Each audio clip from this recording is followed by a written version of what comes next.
আল্লামা সুফি ফাতে আলী ওয়াইসি সব সময় শুধু দুরূদ পড়ে আর দুরূদ পড়ে, কিন্তু যার প্রেমে পড়ে ওই নবীকে এখনো দেখে না, দিদার এখনো পায় না।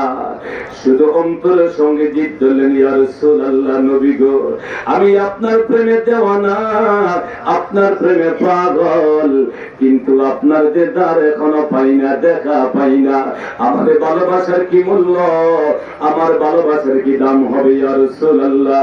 হুজুর, যদি আপনাকে না পাই দুনিয়ার জীবন আমার বৃথা চলে যাবে, আখিরাতে আমার কি উপায় হবে? অন্তর সঙ্গে জিদ ধইরা, নিজের সঙ্গে জিদ ধরে দুই টুকরা রশি নিয়ে নদীর পাড়ে গিয়ে দাঁড়াইলেন আর বললেন, ইয়া রাসূলুল্লাহ, আজকে যদি আপনাকে না পাই আমি ফাতে আলী ওয়াইসি সাগরের মধ্যে ঝাঁপ দিয়ে পড়ে মারা যাব। নবী গো, আমি যাকে ভালোবাসলাম ওই নবীকে পাইলাম না, এই জীবনের মূল্য রেখে লাভ কি, জীবন রেখে কি লাভ হবে? নদীর পাড়ে গিয়ে দাঁড়ালেন, এক টুকরা রশি দিয়ে পা বাঁধলেন, আর এক টুকরা রশি দিয়ে হাত পেটাইতেছে বাঁধবে, আর শুধু দুরূদ শরীফ পড়তেছে, আমার নবীর প্রেমে, নবীর প্রেমে গুনগুন করে ডাকতেছে। দুরূদ পড়তে পড়তে রে ফাতে আলী ওয়াইসি ঘুমায়া যায়। ঘুমের ঘরে দেখে রে আমার মদিনার নবী হাজির হইয়া যায়। আল্লাহু আকবার বলেন। আমার নবী হাজির হয়ে গেলেন। আল্লাহর রাসূল দেখে বলেন, ফাতে আলী রে, পাগলামি করো না, বাড়িতে ফিরে যাও, বাড়িতে ফিরে যাও। আমি নবী তো তোমার দুরূদ গুলা শুনতেছি। বলে, হুজুর কেমনে? ও ফাতে আলী, তুমি আমাকে না দেখলেও আমি মদিনার নবীর রওজা থেকে তোমাকে দেখতে পাই। আল্লাহু আকবার। আমার নবী আমাদেরকে দেখে কি দেখে না? নবী ফাতে আলী ওয়াইসি রাহমাতুল্লাহি আলাইহি নদীর পাড়ে বসে রইলেন, বলেন, ইয়া রাসূলুল্লাহ, আমার জীবন যৌবন তো আপনার জন্য কোরবান। হুজুর, আমি আপনাকে দেখি না, এই জন্য আমি অন্তরের সঙ্গে জিদ ধরেছি, নদীর মধ্যে ঝাঁপ দিয়ে পড়ে যাব।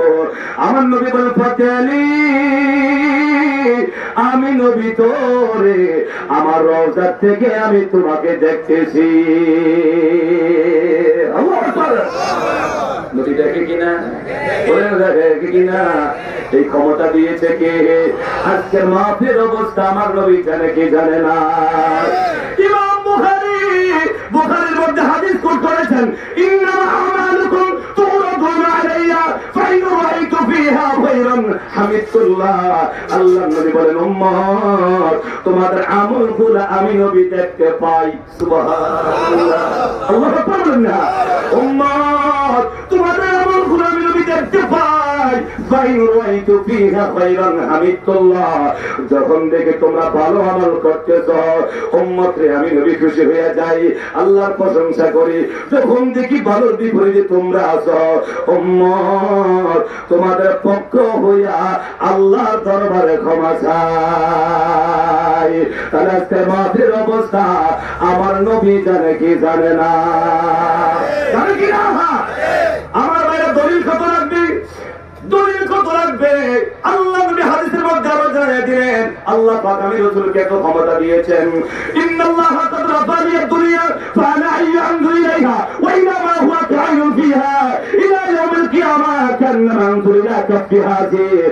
আল্লাহ নবী বলেন, আল্লাহ তাআলা तमाम দুনিয়াটা আমি নবীর সামনে তুলে ধরেছেন। সুবহানাল্লাহ। কান্না মানযুর, আমি নবী দেখে দিয়েছি, ইলা কাফি হাযির, আমার হাতের তালু মুবারক যেইভাবে দেখতে পাই, নবী বলেন, আমার হাতের তালু মুবারক যেইভাবে দেখতে পাই, খোদার খোদাইত্বটা আমি নবী এরকম ভাবে দেখতে পাই। আল্লাহু আকবার। আমাদের অবস্থা নবী দেখে কিনা? এই আকীদা আছে না নাই? আর যদি বলেন নবী মরে গেছে, পচে গেছে, তাহলে ঈমানও যাবে, আমলও যাবে, ঠিক কিনা? আমাদের নবী হায়াতুন নবী। কোন নবী? হায়াতুন নবী, জিন্দা নবী, নূরের নবী। কথা বলে ঠিক কিনা? সুফি ফাতে আলী রে, আমি নবীর রওজা থেকে তোমাকে তোমাকে দেখি, তোমার দুরূদগুলো শুনি, আমি নবী তোমাকে দেখা দিয়ে দিলাম, বাড়িতে চলে যাও, আর দুঃখ করিও না। নবী গো, বাড়িতে গেলে তো আর আপনাকে দেখবো না, আমি চাই সব সময় আপনার কাছে থাকতে, আপনাকে দেখতে।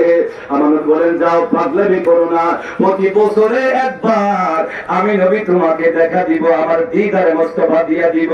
প্রতি আলী ওয়াসি বলে, ইয়া রাসূলুল্লাহ, নবী গো, নবী গো, বছরে মাত্র একবার দেখা দিবেন, বাকি 11টা মাস আমি আপনাকে ছাড়া কেমনে থাকবো ইয়া রাসূলুল্লাহ। আল্লাহু আকবার। নবীজি বলছেন, যাও, পাগলামি করো না, বাড়িতে চলে যাও, বছরে 2 বার আমি নবী দেখা দিব ইয়া রাসূলুল্লাহ।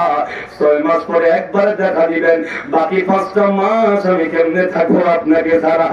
যাও যাও, পাগলামি করো না, বাড়িতে চলে যাও, প্রতি মাসে মাসে একবার দেখা দিব ইয়া রাসূলুল্লাহ, বাকি 29 দিন আমি কেমনে থাকবো আপনাকে ছাড়া। প্রতি আলী রে, তাহলে বলো তুমি কি চাও? হুজুর, আমি চাই সব সময় যেন আমি আপনাকে পাই, আপনাকে দেখে। আমার নবী বলেন, প্রতি আলী ওয়াসি, যাও, আমি নবী স্পেশাল তোমাকে বলে গেলাম, যখনই তুমি আমি নবীকে স্মরণ করবে, দুরূদ শরীফ পড়ে পড়ে ডাক দিবে, আমি নবী তোমার সামনে হাজির হয়ে যাব।